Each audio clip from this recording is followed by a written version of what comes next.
श्री हरिवंश महाराज जी। महाराज जी, आप स्वामी ब्रह्मानंद जी महाराज प्रेम प्रकाश आश्रम है अजमेर से, वहाँ आप संत भगवान वहाँ सेवा में करते हैं और ये सारे वहीं सेवा करते हैं और वहीं आपका रोज सत्संग सुनते हैं। महाराज जी 200-300 लोग आपका सत्संग सुनते हैं।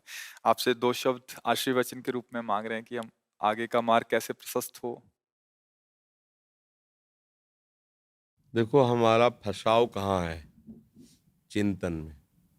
ना हम कभी बंधे थे, ना हमें कोई बांध सकता है। जो हमारा स्वरूप है, किसी भी मार्ग का पथिक हो, जो हमारा स्वरूप है वह अविनाशी है, निर्विकार है, कोई बंधन उसे स्पर्श ही नहीं कर सकता।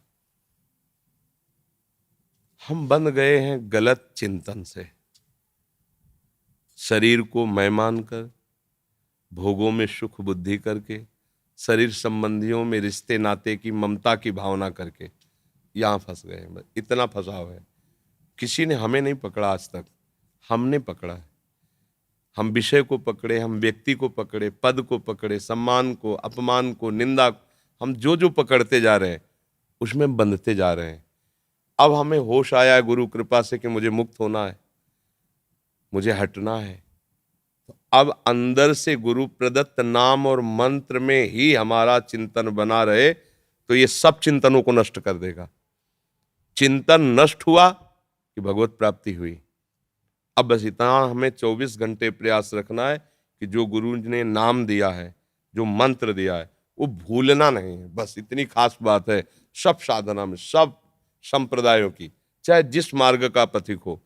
मूल बात है मोक्ष मूलम गुरु कृपा। मोक्ष का मूल गुरु कृपा है और गुरु कृपा का स्वरूप है उनके वचन, जो उन्होंने हमें मंत्र दिया है, उपासना दी है, जो मार्ग बताया है। चुपचाप हमें उसका चिंतन करते हुए चलते रहना, इसी से बात बन जाएगी। अगर हम प्रभु का नाम जो गुरु ने दिया है उसको निरंतर जपें तो कुछ दुर्लभ नहीं है। अगर बाहर से हम भागवतिक क्रियाएं कर रहे हैं, वो अंदर से चिंतन हमारा संसारिक है, तो अभी काम बना नहीं और काम बनेगा भी नहीं।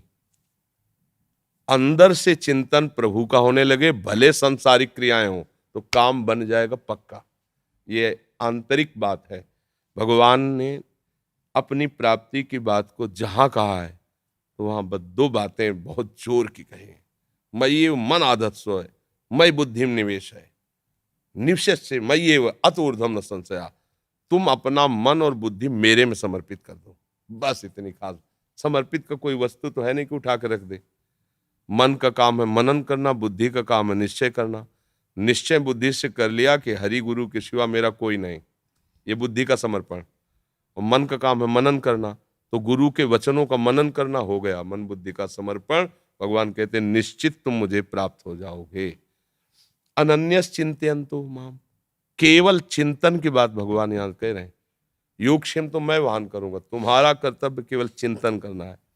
तो बस जो गुरुदेव ने दिया वो अमृत शब्द है, उसका मनन करते रहो। कोई न कोई मंत्र, कोई न कोई नाम गुरुदेव देते हैं सबको, बस उसी का मनन करते रहो। सबके प्रति भगवत भावना रखे बिना ममता हो ही जाती है। जहां जिस विषय में ममता होगी, जिस व्यक्ति में ममता होगी, वही हमारे चिंतन को काट लेगा। समझ पा रहे हो? हम आपसे जरा सा ममता करेंगे भगवत भाव रहित, तो आपका रूप होगा, आपकी बातें होंगी, आपका चिंतन कट गया ना। हमारा चिंतन जो अनन्य चिंतन हो रहा था उससे कट गया। और अगर हम आपको प्रभु मान रहे हैं तो हमारे चिंतन में कोई फर्क नहीं पड़ा। क्यों? ये रूप बदलते रहते हैं, बात तो एक ही है ना कि मेरा ही प्रभु है, प्रभु के सिवा। हम बात कर रहे हैं अपने प्रभु से बात कर रहे हैं, तो हमारा बात करना भी भजन हो गया। हम बात कर रहे हैं किसी व्यक्ति से बात कर रहे हैं, अब हमारा गलत हो गया। वही हमारी उपासना बन जाती है और वही हमारी वासना लग जाती है अगर हम चूक कर गए तो। साधक, साधु, उपासक सावधान रहता है, चूक नहीं होने देता। संसारी चूक ही चूक होता है, क्योंकि जहां से सावधानी होती वहां संपर्क ही नहीं है। सावधानी होती गुरु कृपा विवेक से, नाम बल से।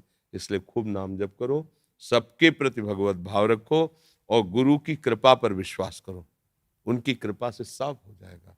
गुरु कृपा वपु है, भगवान की कृपा ने गुरु रूप धारण करके, या ऐसा कह सकते हैं भगवान ही कृपा करके गुरु रूप धारण करके हमें अपना परिचय दे रहे हैं, हमें अपना साक्षात्कार करा रहे हैं।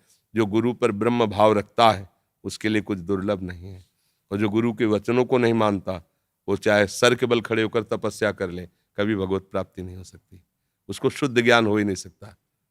इसलिए गुरुदेव के वचनों का आश्रय लेकर खूब भजन परायण रहो।